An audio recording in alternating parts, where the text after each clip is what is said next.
Γεια σας παιδιά, από σήμερα θέλω να μου γράφετε ονόματα από δικά σας ζωάκια ή από ξένα για να βαθμολογώ τα ονόματα.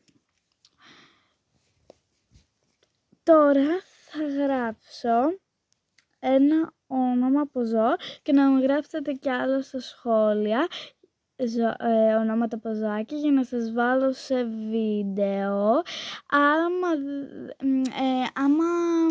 δεν έχετε κάποιο ζωάκι, δεν το έχετε ονομάσει ακόμα, μπορείτε να γράψετε ένα δικό σας όνομα που σκεφτόσαστε και θα το γράψω θα βάλω εδώ πέρα το σχόλιο σας και θα γράψω το όνομα του ζώου.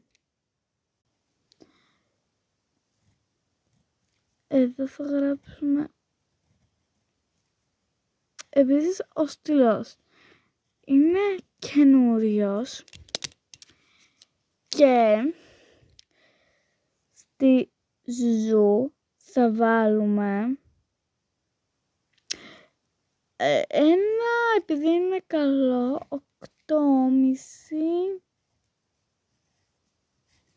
στα 10.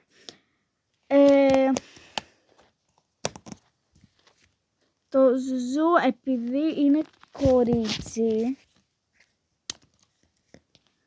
θα γράψουμε με κόκκινο.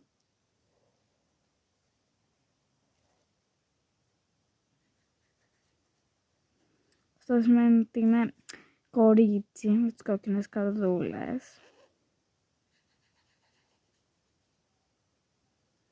Μισό να πιάσω λίγο το καπάκι.